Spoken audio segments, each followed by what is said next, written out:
Pelaku bid'ah berbuat bid'ah dengan kesabaran. Dia bisa bersabar melakukan itu. Akan tetapi apa gunanya kesabaran tersebut jika seandainya perbuatannya itu akan mengantarkannya kepada azab Allah? Akan tetapi apa gunanya ibadah jika seandainya tidak sesuai dengan sunnah Rasulullah SAW? Itulah orang yang merugi. Apa kata Allah Subhanahu Wa Taala dalam surat Al-Kahfi? Qul hal nunabbi'ukum bil akhsarina a'mala.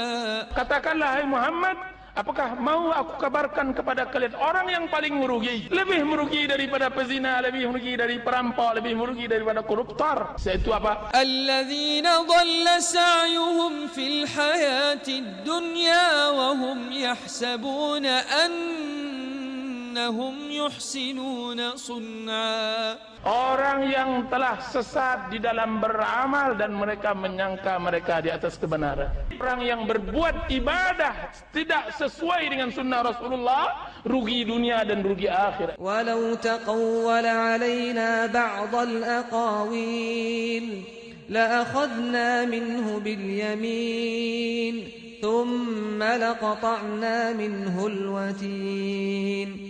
فما منكم من أحد عنه حاجزين.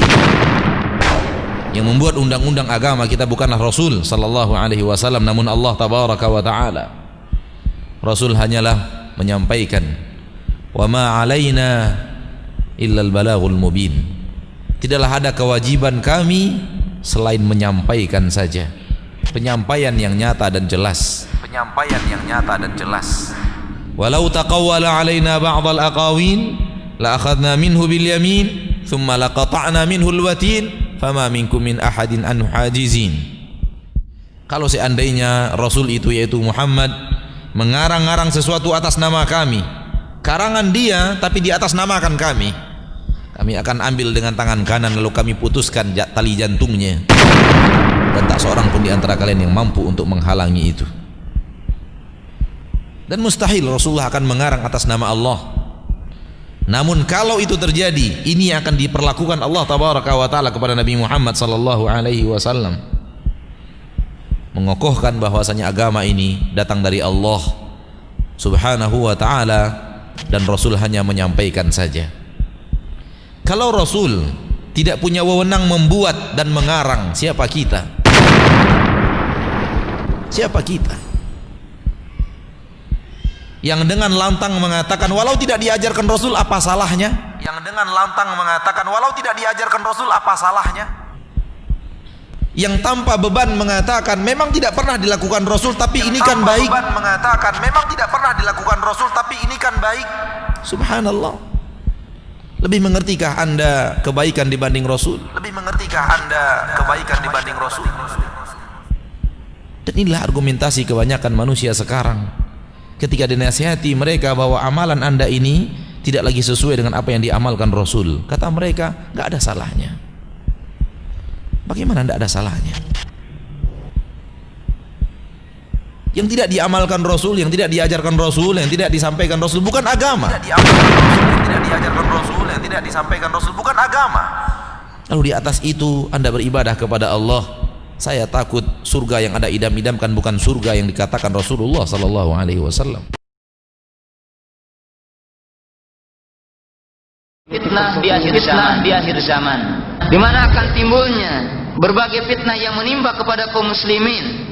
Fitnatus syahawat wa fitnatus syubuhat, fitnah syahwat dan fitnah. Maka orang-orang yang tegar komitmen memegang teguh terhadap Al-Qur'an dan sunnah Rasulullah sallallahu alaihi wasallam, maka bagi mereka ganjaran 50 orang siddiqah.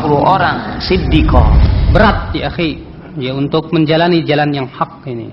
Rasulullah sallallahu alaihi wasallam menyebutkan dalam hadis yang hasan, nanti akan datang suatu zaman orang yang berpegang kepada agamanya bagaikan memegang bara api, berat dan panas. Sebab dia adalah dikatakan kaum guroba di tengah-tengah manusia. Muqallibal qulub, tsabbit qulubana ala dinik. Hai yang membolak-balikan hati, kuatkan hati kami ini di atas agamamu ya Allah. Mendapatkan hidayah sulit, dan menjaga hidayah lebih sulit. Untuk istiqamah di atas yang hak, di atas ilmu, di atas sunnah Rasul alaihi wassalam. Jika kalian merasa sendiri dalam sebuah kaum, jika Anda merasa sedih karena kalian menyendiri dalam sebuah negara, dalam sebuah kampung, maka ingat orang-orang yang akan bersama kamu adalah orang-orang yang memiliki derajat yang tinggi. Para nabi, para siddiqin, para syuhada, para solehin. Maka dia akan bersabar dan tetap tegar di atas sunnah. Kalau berpegang Al-Quran wa sunnah ala fahmi salaf. Kenapa kita harus mengikuti pemahaman salafus saleh? Kenapa? Yang pertama, karena Allah subhanahu wa ta'ala telah memuji mereka, salafus saleh. Wa man yushaqiqir rasul min ba'di ma tabayyana lahu al-huda. Yushaqiqir rasul min ba'di ma tabayyana lahu al-huda wa yattabi' ghayra sabilil mu'minin. ويتبع غير سبيل المؤمنين نوله ما تولى ونصله جهنم وساءت مصيرا. ويتبع غير سبيل المؤمنين نوله ما تولى ونصله جهنم وساءت مصيرا. Dan barang siapa yang menentang Rasul, sudah jelas baginya petunjuk, dan mengikuti jalan selain jalan kaum mukminin, kami akan palingkan kemana dia berpaling, dan kami akan masukkan dia ke neraka jahanam, dan jahanam sejelek-jelek tempat kembali. Kaum mukmin pertama kali, kaum mukminin yang beriman kepada Rasul, para sahabat.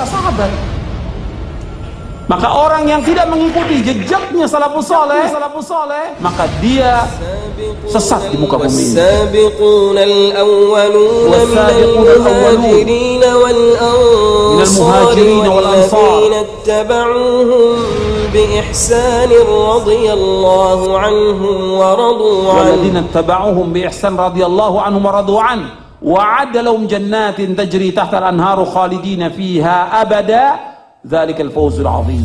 Dan orang-orang yang terdahulu, dan yang pertama dari kalangan muhajirin dan ansar, dan orang-orang yang mengikuti mereka dengan baik, Allah redha kepada mereka, dan mereka pun redha kepada Allah. Allah sediakan bagi mereka surga-surga yang mengalir di bawahnya sungai-sungai, mereka kekal dalamnya selama-lamanya, dan itu kemenangan yang besar. Kemudian Nabi Muhammad SAW juga berwasiat untuk berpegang dengan manhaj salaf.